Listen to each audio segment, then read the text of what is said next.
абубакри акобир аз тоҷикистон ҳунарнамоӣ хоҳад кард бо намояндаи тайпеи чин ва мо мебинем ки ин паҳлавони ҷавони тоҷик чӣ гуна ҳунару маҳорати худро нишон медиҳад.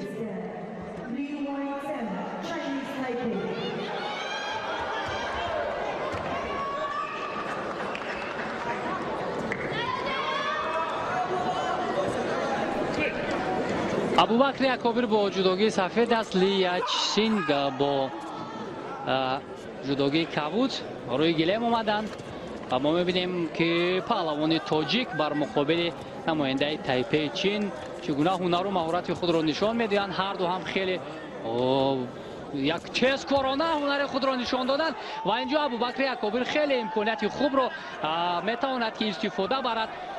қувваи худро бояд инҷо зиёдтар сарф кунад то ҳарифро дар замин нигоҳ дорад, вале барояш муяссар нашуд. вагарна ҳанӯз дар дақиқаҳои аввал метавонист кори ин паҳлавони тайпеи чинро ба анҷом расонад. хеле хуб шурӯъ кардааст паҳлавони тоҷик абубакри акобир ва макнун идомаи рақобати ин паҳлавони номошинои тоҷикро мебинем ки чӣ гуна барои мову шумо як намоиши хуберо пешкаш мекунад. аниқараш гӯштингирии олиро нишон медиҳад. инҷо намояндаи тайпеи Ли хост як партофти ҷононаеро анҷом диҳад, вале абубакри акобир дарҳол худро аз чанголи ин паҳлавон раҳонид.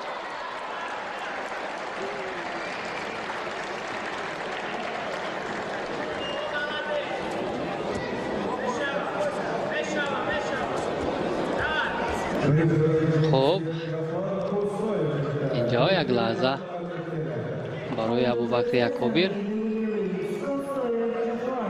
лаҳзае буд ки ҳариф мехост иҷои усул кунад, вале иҷозат надод абубакр ба ӯ.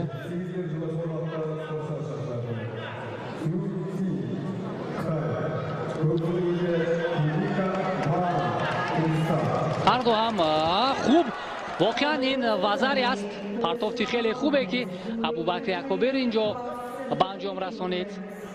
бо болои сараш ҳарифро партоф кард.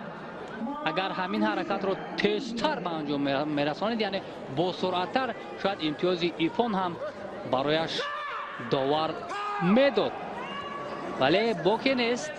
айни ҳол гӯштингирии абубакр хуб аст ва инҷо боз мо идомаи рақобатро мушоҳида мекунем ки чӣ гуна аст. на, ин партоф албатта барои паҳлавони тайпе имтиёзе намеорад ва барои паҳлавони мо бошад хеле имконияти хуб аст.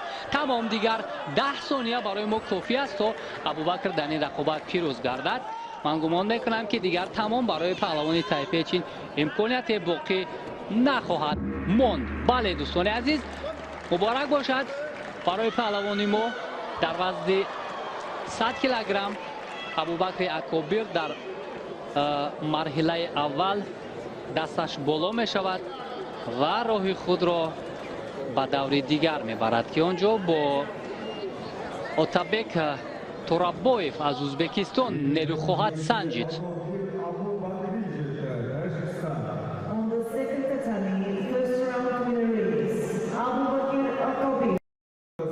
ки дар марҳилаи аввал ҳарифи тайпеи чинашро хеле моҳирона, хеле хуб шикаст дод, аммо бар муқобили паҳлавони ӯзбекистони рӯи гилем меояд ки маълум аст ки паҳлавонони ӯзбекистон як таҷрибаи хуб, як маҳорати баланд доранд, вале мо ба паҳлавони тоҷик умед дорем абубакри акобир ва имрӯз метавонад ки ҳунари худро нишон бидиҳад.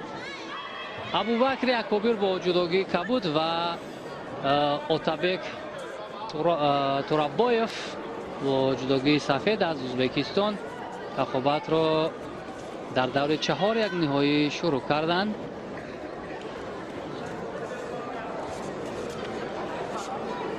ва мо таваҷҷӯҳ мекунем ки ин паҳлавони ҷавони мо чӣ гуна метавонад ки бар муқобили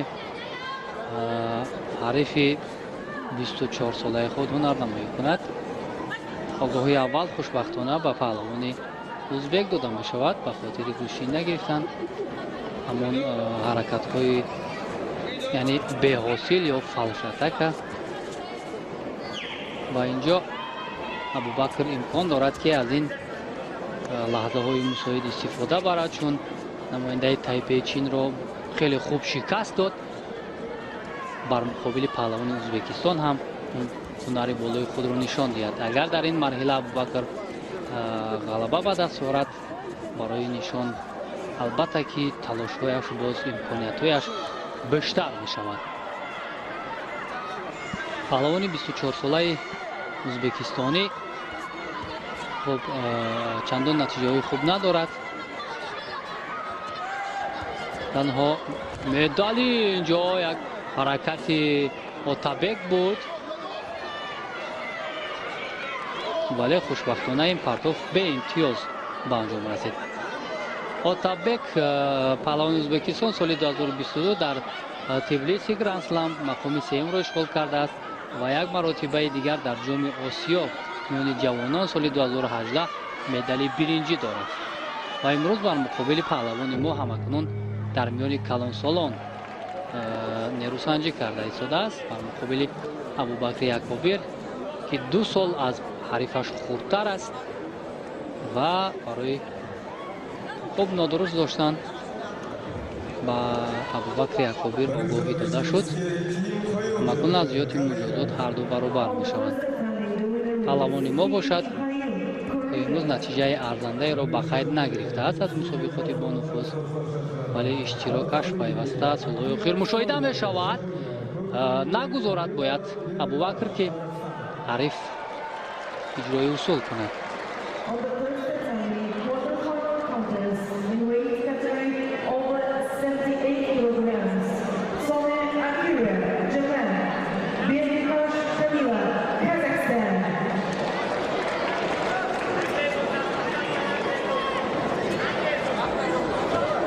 ҳар ду ҳам ҳарифони арзанда ҳастанд. чунин менамояд чаро ки бубинед қариб ки як ранг гӯштин мегиранд, бо эҳтиёт гӯштин мегиранд.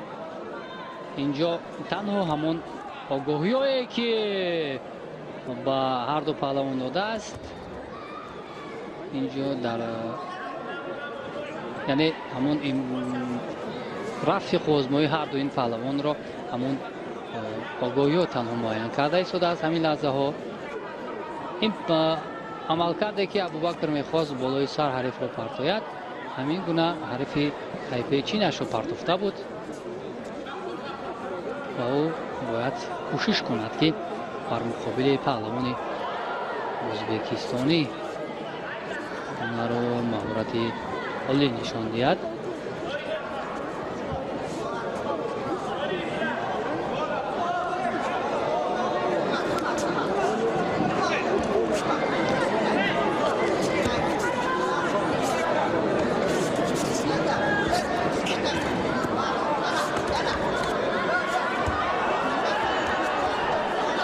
ҳарду ҳам хеле босуръат ҳунарнамоӣ мекунанд.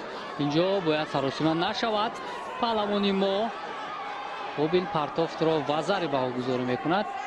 доварбону чун гуфтем бояд паҳлавони мо саросима нашавад. хушбахтона вазари бардошта шуд, гирифта шуд барои паҳлавони мо.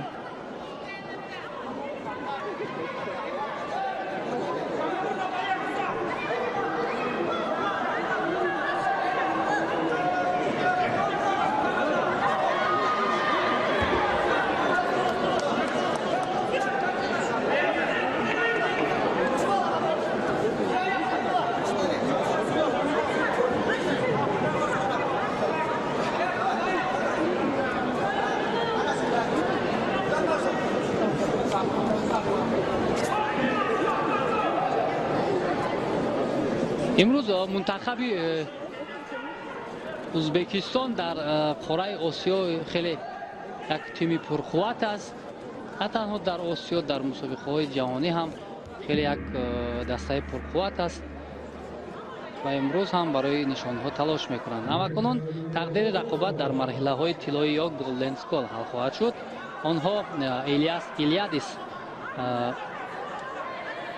мутахассис ё собиқ паҳлавони юнониро даъват намуданд ки имрӯз барои мунтахаби ҷудои ӯзбекистон тамрин медиҳад. қаҳрамони бозиҳои олимпӣ дар соли 2004, барандаи медали биринҷи бозиҳои олимпӣ 2012 имрӯз барои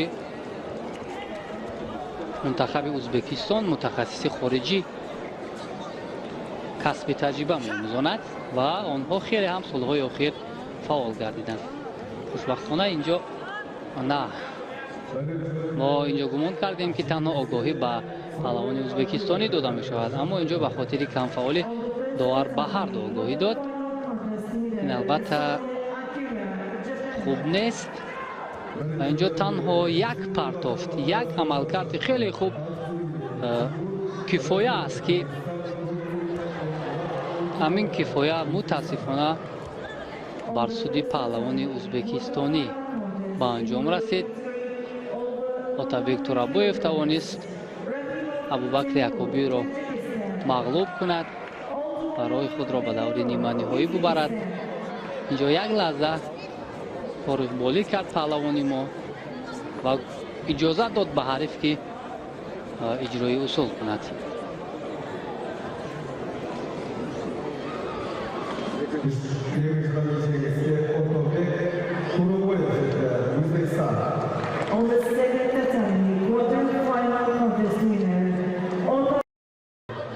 Абубакри Акобир, дӯстони азиз, паҳлавони вазни 100 килограмми мо имрӯз барои нишони биринҷӣ мубориза хоҳад буд дар марҳилаи тасаллубахш бо намояндаи қирғизистон, маъзарат, бо намояндаи қирғизистон.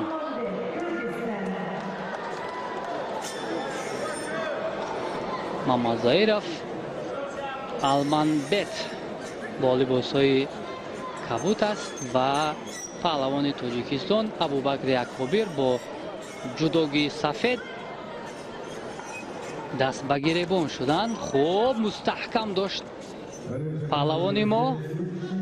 бояд хеле бо эҳтиёт Абубакри Акобир нерӯсанҷиро идома диҳад, ҳамин гуна ҳолатҳоро нагузорад ки ҳарифаш ба анҷом расонанд. ин албатта наздик ба вазаре буд ва метавонад ки ҳарифро дар замин нигоҳ дорад, аммо аз нигоҳи аввал, аз партофти аввал 100% китфи ҳариф бар замин расида буд, аммо мавқеияти довар аз он тараф буд, мушоҳида накард ин амалро. вале партофти Абубакри Акобир наздик ё ҳамун агар гӯем вазаре ҳам буд.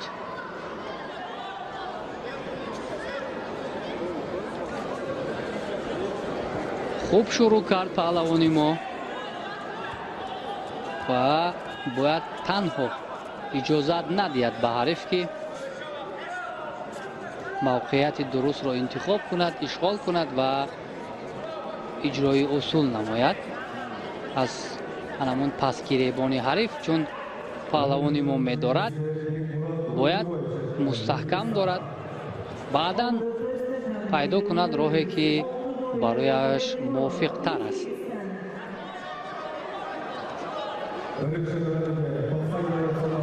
инҷо як ҳаракати паҳлавони қирғизистонӣ буд. хушбахтона барои Абубакри Акобир пушти сар шуд ин ҳолат.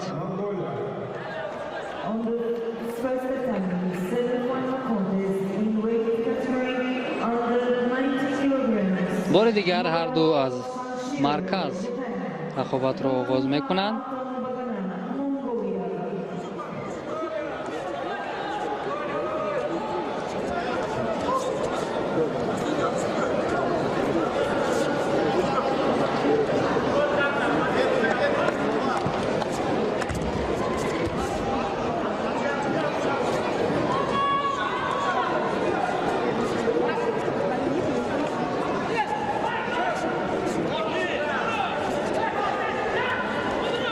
зиёда аз 2 дақиқа сипарӣ мешавад, вале ҳамоно имтиёз нест. мутаассифона متاسفانه اینجا ابوبکر یعقوبی به حریف اجازت داد که پرتاب کند و امتیاز وزری را صاحب شود. هر دو هم موقعیت را خوب اشغال کرده بودند، اما اینجا نماینده قرقیزستان پیشرفتی خود را اثبات کرد و پرتاب نمود که پهلوان ما امتیاز از دست داد. باز یک مرتبه دیگر همان طرزی که قبلا پرتاب کرده بود همکنون ابوبکر یعقوبی امکان دارد که پای خود را از میان پایهای حریف رها کند، ولی نه.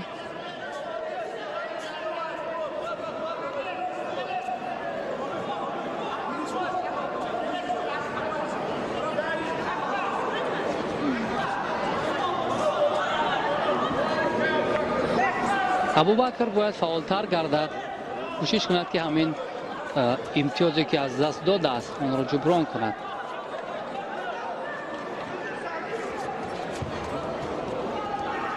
خوب، امکان هست. بله، همین گونه باید کوشش کند که حریف را در زمین نگاه دارد، اما برایش میسر نشد.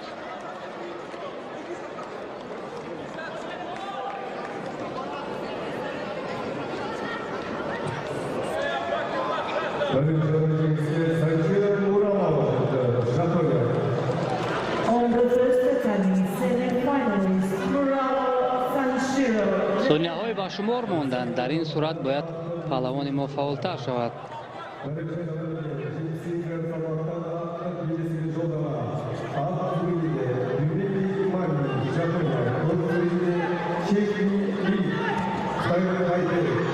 انا همین حالت باری سیوم است که با بیان میآید، اما ابوبکر خوبتر استفاده کرده نمیتواند.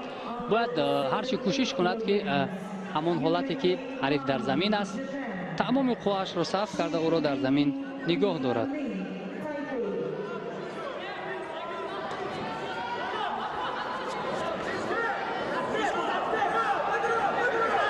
و بالاخره خوشبختانه ابوبکر یعقوبی اینجا توانست که امتیاز به دست بیارد و حریف را در زمین نگاه دارد و این ایپان از دوستان عزیز خوشبختانه در ثانیه های آخر توانست ابوبکر یعقوبی که این حریف قرقیزستانی است را از صد راه خود بردارد.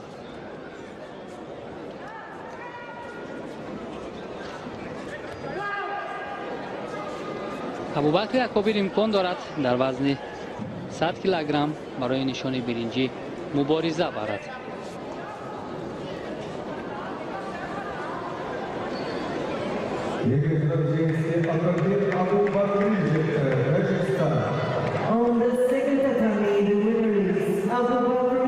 ابوبکر یعقوبی با جدوگی سفید حریف او ورزشگر قزاقستان نورلیخان شارخان ورزشگر 22 ساله با هم رقابت خواهند کرد. این هم رویاروی اول این ورزشگران است. ابوبکر یعقوبی از لحاظ داشتن قامتی بلند نسبت به حریف برتر هست و در بخش قپیدن هم بسیار شایسته مبارزه میبرد. از قسمت کمر حریف مایل چنگ زدن میکنه. ببینید چگونه فرقیت است از نگاه قدرتمندی و توانایی در این رقابت ها. قدرت فیزیکی ابوبکر یعقوبی خیلی فرق میکند نسبت به شارخان ورزشگر قزاقستان. چنگ میزند از قسمت پشت، از کمربند هم درگیر میشود. ببینید چگونه راه فرار میجوید ورزشگر قزاقستان که از حمله ابوبکر رها یابد، ولی ابوبکر هم واقعا قدرت طبیعی خود را در این رقابت به ورزشگر قزاقستان نشان میدهد. از قسمت چپ گریبان حریف ببینید اصول های معمولی سراپا برای ابوبکر، ولی پرتاب سر شانه یک ضد حمله بود، نتیجه نداد. در بخش کار در زمین گمان میکنم این شرخان هیچ کاری کردن نخواهد توانست. ببینید از آغاز رقابت 1 دقیقه 10 ثانیه سپری میگردد. بیشتر ابوبکر فعال بود و بیشتر او حمله میکرد. فقط یک مرتبه شرخان توانست که عملکرد جوابی بدهد. با این شیوه اکنون جویای قپیدن موافق یا همان کومیکاتای با مورد از قسمت پس گریبان می شود و ورزشگر قزاقستان شانس نمیدهد که ورود شود. ببینید داوران فقط اشتباهی ورزشگران ما رو جویا می شود، دیگر هماوردان آنها را نخواهند دید که چی اشتباهات میکنند در مقررات معمولی جودو. ببینید توموی نگ این حرکاتی که در برابر ابوبکر اکبر اجرا می شود از سوی ورزشگر قزاقستان هیچ نتیجه نخواهد داشت. کنون موقع خوبی قپیدن. ببینید چگونه در بخش کومیکاتا خوب می جنگد ابوبکر، یعنی همان قپیدن را موافق استفاده می برد، زید حمله هم می کند، چرا داورمند می کند رقابت را. ابوبکر فعال است از لحاظ حرکات معمولی و تاکتیکی. این گونه مبارزه بردن و در بخش کومیکاتا شانس بود، در بخش کار در زمین شانس برای ابوبکر بود.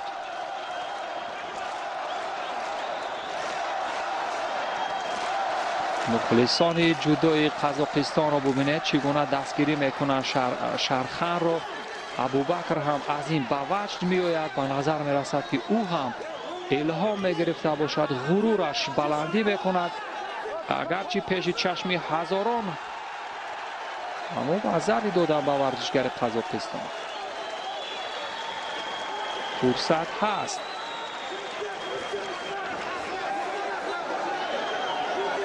نمیدونم تا کدام درجه همون پرتاب ورزشگر قزاقستان برای گرفتن وزری نزدیک بود. ببینید در توموی نگ قدرت خوبی داشته است، اگرچه در لحظه های اول به نظر می رسید آن فنی خودانداز به پشت و از بالای خود پرتاب کردن حریف چندان موافق نباشد برای نورلیخان شرخان قزاقستان، ولی این شرخان اثبات کرد که می تواند با وجود قامت پس داشتن در برابر ابوبکر و اجراهای اصول را ببینید. راست و دروغ شود نشود هم همان اصول را اجرا میکند. اینجا با تعبیر یک فلشتک بود، حمله دروغین بود از سوی شرخان، ولی داوران خاموش هستند، شید و نمیدهند، ولی به هر حال حمله میکند. کمکاری را به نوبت شاید گرفت، ولی ببینید کمکاری ابوبکر رو به نوبت میگیرد. این چیزها روحاً تاثیر خواهد رسانید به ورزشگر. 40 ثانیه دیگر فرصت هست ابوبکر همان غرور که در مسابقات داخل کشور به نمایش میگذارد همان غرور باشد اگر، ولی ببینید اینجا با دست حمله کردن این خطرناک خواهد بود. دست رو هم باید رها کند. 28 ثانیه دیگر نورلیخان شرخان. ببینید هیچ موقع حمله کردن برای ابوبکر نمیدهد، برعکس خود او حمله میکند. هر موقع قپیدن که از سوی ابوبکر سر میزند، ولی با این وجود در بخش کار در زمین میخواهد کار کند. ببینید چگونه با شور و شوق هیجان این ورزشگر قزاقستانی تا لحظه پایانی مبارزه برد. در 4 دقیقه اگرچه راست و دروغ هم حمله کرد، ولی قدرتش یک بار برای گرفتن یک وزری کفایت کرد و ادای احترام هم میگذارد. یک مدال برنجی دیگر از مشت پهلوانان ما دررفتید از رقابت های آسیایی. ولی به هر حال امروز ما در فینال رقابت ها هستیم دوستان عزیز. حداقل شانس دریافت یک نقره دیگر رو داریم در میان سنگین وزن ها. به هر حال جودو یک فلسفه اخلاقی دارد. ورزشگران با وجود یک مبارزه شدید و سخت در برابر همدیگر ادای احترام میگذارند که این هم شخصیت رو تربیت میکند، هم با آداب و اخلاق آنها خواهد افزود.